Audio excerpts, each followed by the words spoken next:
It's all eyes on me. Live life of a thug nigga until the day I die. Live life of a boss player. All eyes on me.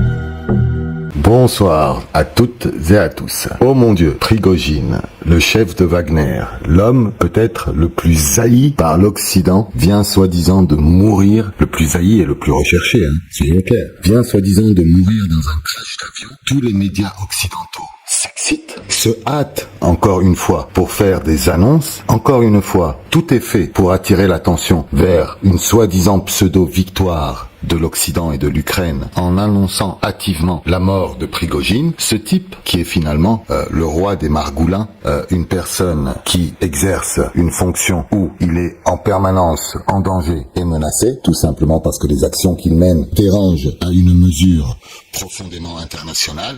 Ces actions génèrent des changements géopolitiques et des changements économiques parfois, économiques vitaux, et donc il aurait été assassiné par la Russie, par Poutine, parce que là en plus ils sont en train de lancer une rumeur comme quoi c'est le système anti-aérien russe qui a descendu l'avion dans lequel il se trouvait, et ça s'excite, tout le monde s'excite sur les réseaux sociaux en allant toujours vers les informations propagées par ces mêmes mainstream qui vont vous expliquer que la Russie a besoin de déboulonner d'anciens monuments représentant des chars parce qu'ils n'ont plus de tanks ou de chars sur le terrain pour combattre l'Ukraine. Donc, vis repetita, la carotte est toujours devant les yeux de l'âne, et l'âne pense toujours qu'il va pouvoir atteindre avec sa langue ou sa bouche cette carotte. Mes amis, je vais vous dire une chose. Tout d'abord, personne ne sait ce qui se passe réellement. Personne ne sait si cette personne est décédée ou pas. Personne ne sait les tenants et l'aboutissant. Ça peut être une exfiltration. Ça peut être un contrat fait sous table qui est annonciateur également peut-être de la disparition prochaine de Zelensky sous de pareils auspices également. C'est-à-dire, ils vont vous faire un tour de passe-passe et ces deux messieurs, que ce soit Prigojine ou Zelensky, seront annoncés prétendus morts et seront en fin de compte en train de siroter un cocktail dans une île paradisiaque avec un compte en banque de plusieurs milliards de dollars. Donc, ici, mes amis, soyez sûrs d'une chose. Tout d'abord, ce Prigojine en question, s'il décède réellement, c'est tout à fait normal. Il n'a que des ennemis pratiquement. Ensuite, qu'est-ce qui est excitant là-dedans? Est-ce que c'est un point de l'Occident contre la Russie, le fait qu'il soit mort? Je pense pas, puisqu'ils ne savent pas la vérité. Personne parmi tous les médias mainstream occidentaux n'est allé sur place au lieu du crash où l'avion est tombé après s'être fait exploser pour faire un test ADN aux passagers, n'est-ce pas? Et pourtant, tout le monde annonce la mort de Prigojine.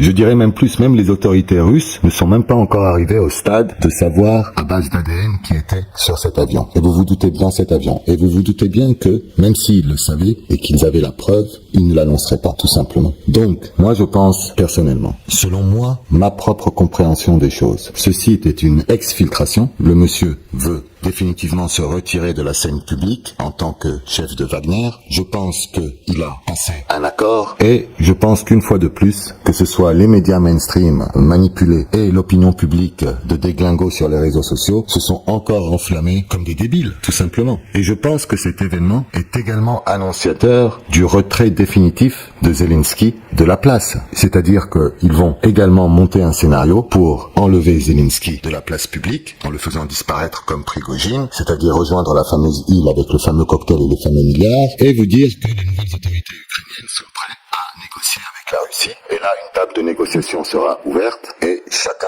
aura sa part du gâteau vis-à-vis de cette confrontation Est-Ouest. Et la vie continuera, tout simplement. Je pense que ça, c'est du factuel et c'est la seule solution, si vous regardez bien. Maintenant, rentrer dans des histoires de « Non, mais t'as vu, Poutine, c'est un assassin, c'est parce que blabla, blabla, blabla ». Tout ça, c'est de la blablatation de chiottes. Et comme je l'ai dit dans ma vidéo de ce matin, on ne trouve ces réactions que dans les chiottes. Allez, sur ce, bonne soirée, ciao.